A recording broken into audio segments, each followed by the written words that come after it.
Sa malawak na karagatan ng Lebak, Sultan Kudarat, habang naglalayag pauwi ang mangingisdang si Gabriel, may nakita siyang palutang-lutang sa dagat. Kita ko tong puti kayo, parang tanawan mo, murag pum. Sinaw-sinaw siya nga, kanang gamantika. Yun nga lang, meron itong mga bantay. Nahadlok ko, han kayong bagis. Sa kabila nito, lakas loob pa rin itong nilapitan ni Gabriel. At dito na raw niya nalanghap ang kakaiba nitong amoy. Tapos na may amoy ko nga perfume, nga langsa. Agad siyang kinutuban na ang nakita niya na sa tansya niya nasa 200 kilos ang bigat. Hindi basta-basta. Nakita man ako sa kasuho, na nga, muna nga, nana, ingon ko, positiban siya. Ang hinala niya kasi, ito raw ang napakailap na suka ng balyena o kung tawagin, ambergris. So, magkaingon ka na, milyon-milyon, anak.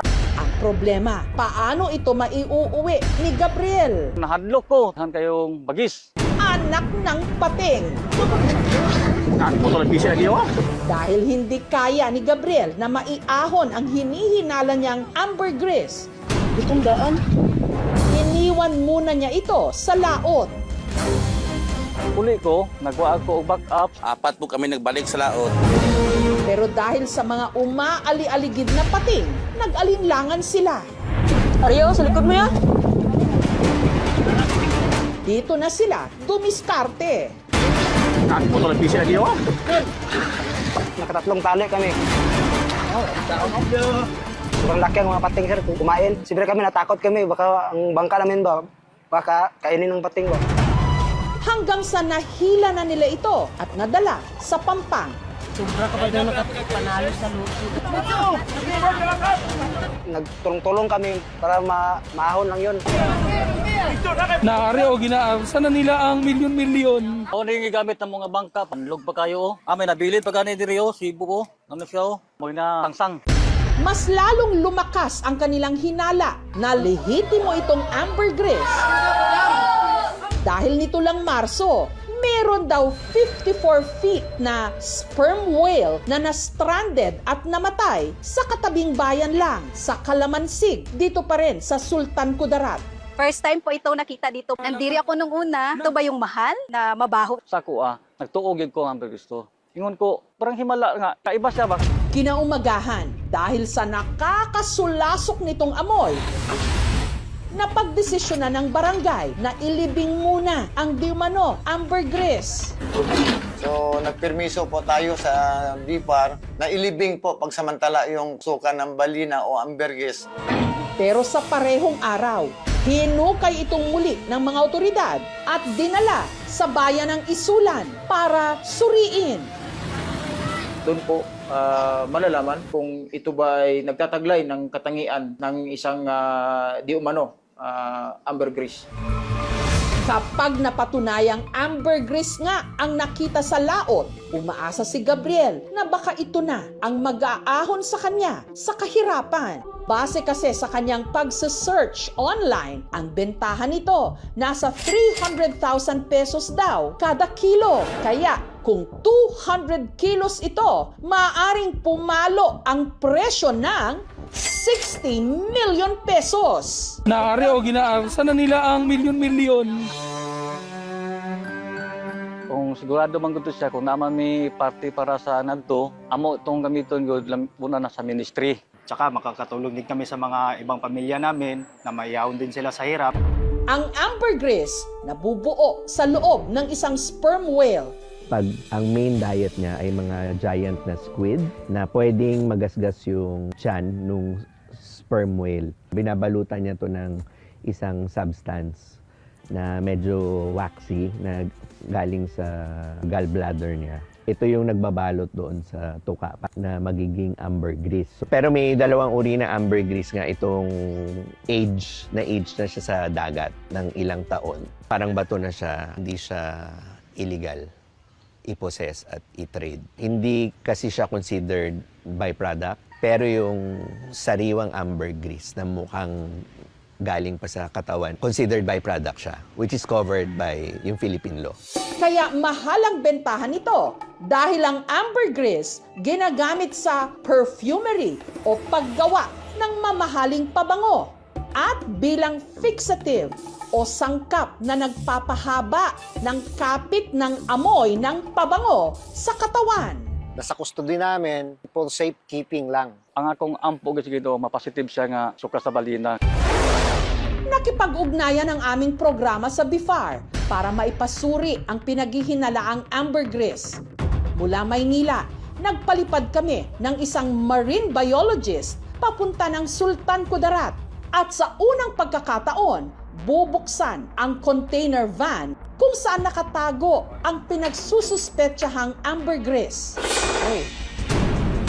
Ito na nga kaya ang mag-aahon sa mga mangingisda ng Sultan Kudarat mula sa kahirapan. I could already ascertain. Ano siya? May mga kababayan nga kaya tayong papaldo. Alamin sa aming pagbabalik. Naari o ginaarsa na nila ang milyon-milyon. Ang naiuwi ng mangingisdang si Gabriel mula sa karagatan ng Leba sa Sultan Kudarat. Hindi toneladang isda, kundi ito. Oh my God, ano yan? Laki. Sobra ka ba daw nakapanalo sa luto? Sinaw-sinaw siya nga kanang gamantika. Hinala niya, posibleng ambergris ito o suka ng balyena na sangkap sa mamahaling pabango. Ang bentahan nito, base sa pagsa-search online ni Gabriel, pumapalo raw ng 300,000 pesos kada kilo. Ang estimate na mo sa kabugaton kanis dili maubos sa 200 kilos. Sa makatuwid, kung magkataon na 200 kilos nga ang bigat nito, pwede itong umabot ang presyo ng 60 million pesos. Ambergris ito o lamang isda ito? Para malaman kung papaldo nga ba si Gabriel nitong Huwebes, nagpalipad ang aming team ng isang marine biologist mula sa BIFAR o sa Bureau of Fisheries and Aquatic Resources sa NCR region papunta ng Sultan Kudarat, si Noni Enolva. Ang pinaghihinalaang suka ng balyena, inilagay muna ng mga otoridad sa isang container van. Dahil ilang araw na raw itong nakaimbak sa loob, kinailangan nilang magsuot ng face mask dahil sa hindi nito kaaya-ayang amoy. Sa unang pagkakataon, binuksan na nila ito. Sa unang tingin pa lang, may kutob na si Noni. At first glance, hindi ito ambergris. More likely siya na laman ng balyena. I have seen many carcasses na kasi ng balyena. Ganitong-ganito ang itsura. Kung itis na to sa ilalom sir kaluton ko. Para makasiguro, pumasok pa si Gabriel sa container van para tumapyas ng bahagi nito. At isinailalim sa tinatawag na hot needle test. Makikita natin yung striations ng kanyang muscles. Itong mga parang fibers, ibig sabihin yan po ay muscle ng animal. May certain scent din yung ambergris. Ang amoy niya ay parang nasusunog na buhok, na may konting alat, na medyo musky. Right now dito sa meat na pinagtestingan natin, hindi natin yun nakita. Ang resulta, negative pa rin. Pwede din na spermaceti organ. Ito yung ginagamit ng mga whales for echolocation. Ginagamit natin sa paggagawa ng kandila noong mga 18th to 19th century. I would highly recommend na ilibing na natin siya. So kahit dito sa area, maging pataba sa sa lupa. Nalismaya ako sir. Positive siya o negative pero padayon nga po kung nangalagan si Ginoo. Kung hindi man ito ang inaasahan nilang suka ng balyena, patuloy ang paghahanap ng mga mangingisda ng Leba. Oh my God, ano yan? Laki. Nang mag-aahon sa kanila sa nakakasuka nilang kahirapan. Naari o ginaarsa na nila ang milyon-milyon.